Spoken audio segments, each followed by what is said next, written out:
आज हम वर्तमान युग में आध्यात्मिक चिंतन की श्रृंखला के तहत गीता के 11वें अध्याय के श्लोक संख्या 14 की व्याख्या करेंगे। श्लोक संख्या 13 तक संजय धृतराष्ट्र को भगवान के विश्व रूप दर्शन का वर्णन सुना रहे हैं। तो यहाँ उस रूप को देखकर अर्जुन विस्मित और हर्षित होकर श्रद्धा के साथ भगवान को प्रणाम करने का कथन है। ऋषि वेदव्यास जी ने लिखा है, ततसह विस्मयाविष्ट हस्तरोमा धनंजय प्रणम्य शीर्षा देवं कृतांजलि अभाषत।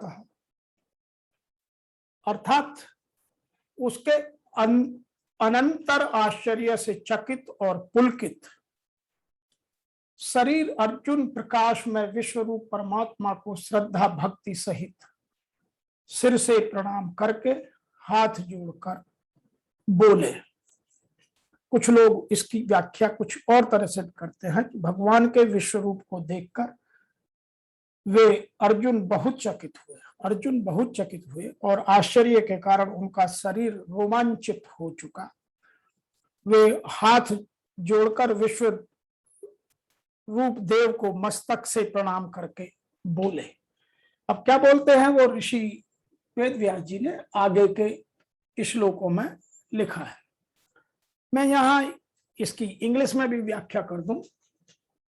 Then he, Dhananjaya, filled with amazement, with his hair standing on the end, bowed down with his head and with joined palms, thus address the God. Some people are describing this shloka in English in a different manner. They said, then amazed and with his body hair standing up, Dhananjaya bowed down before the God with his head lowered and with joined palm said. आइए इसकी थोड़ी सी आध्यात्म के रूप में भी इस व्याख्या को समझने का प्रयास करते हैं कि यहाँ क्या कहना चाहते हैं।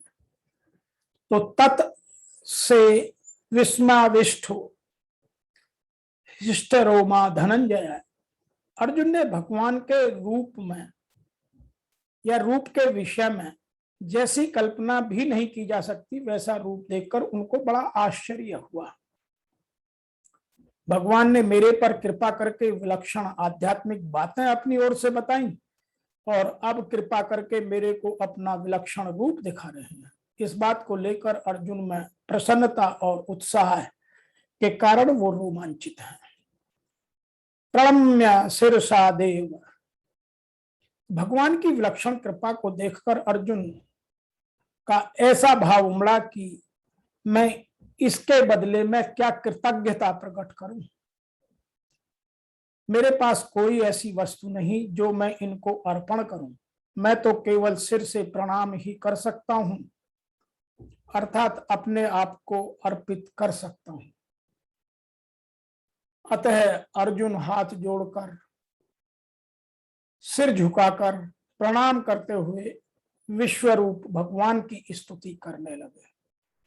तो हमें यहाँ आध्यात्म यह बताता है कि संपूर्ण विश्व भगवान का है, तो हम उनको क्या भेंट कर सकते हैं। जब अर्जुन नहीं कर सकता तो हम क्या भेंट कर सकते हैं। हाँ, हम दो चीज भेंट कर सकते हैं, भगवान को अपनी श्रद्धा और विश्वास।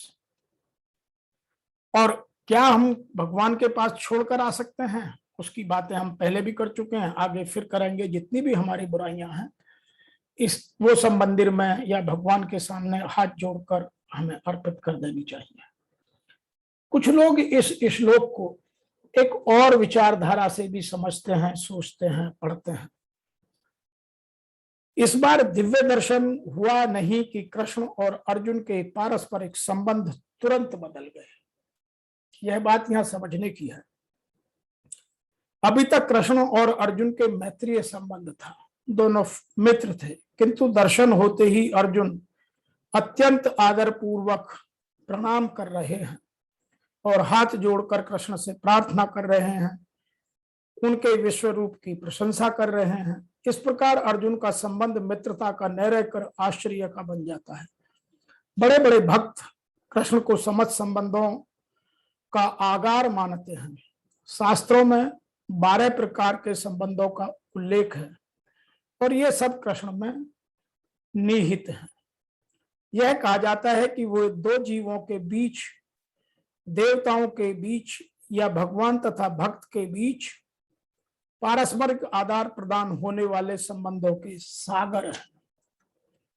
यहां पर अर्जुन आश्चर्य संबंध से प्रेरित है, उसी में यह अत्यंत गंभीर तथा शांत होते हुए भी अत्यंत आह्लादित है, उत्साहित है, प्रफुल्लित है, उमंग से भरा हुआ है। उसके रोम रोम खड़े हो गए हैं। वह हाथ जोड़कर भगवान की प्रार्थना करने लगा है। निसंदेह वह भयभीत नहीं था, वह भगवान के आश्चर्यों से अभिभूत था। इस समय उसके समक्ष आश्चर्य था, उसकी प्रेमपूर्ण मित्रता आश्चर्य से अभिभूत थी। अतः उसकी प्रतिक्रिया कुछ जिस प्रकार हुई, आगे के श्लोकों में उसकी चर्चा करते हैं। तो हमारे समझने के लिए जो इस श्लोक में मुख्य बात है वह यह है कि जब अर्जुन ने अपने अनंतर आश्चर्य से चकित और पुलकित शरीर से अर्जुन प्रकाश में विश्व रूप परमात्मा को श्रद्धा भक्ति सहित सिर से प्रणाम करके हाथ जोड़कर बोलने लगते हैं, तो अर्जुन ने पूर्णतः भगवान के सामने समर्पण कर दिया। अब वह मित्रता वाली भाव नहीं रहेगी। हम भी बहुत सारे तरीकों से भगवान को संबोधित करते हैं। हमें यह समझना चाहिए कि भगवान अनंत हैं, उनकी अपार शक्तियां हैं, वही सब कुछ देने वाले हैं। हम उनको क्या दे सकते हैं?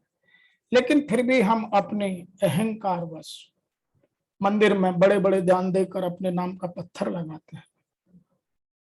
शायद गीता उन चीजों को अपने विरोध के स्वर में कहती है,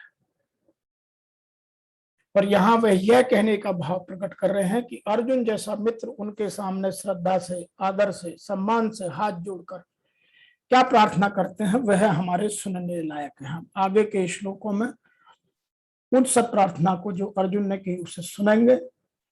आज के श्लोक में इतना ही। शीघ्र मिलते हैं, तब तक के लिए आपको मेरी ओर से और मेरी संस्था के सभी मित्रों की ओर से सादर जय श्री कृष्ण।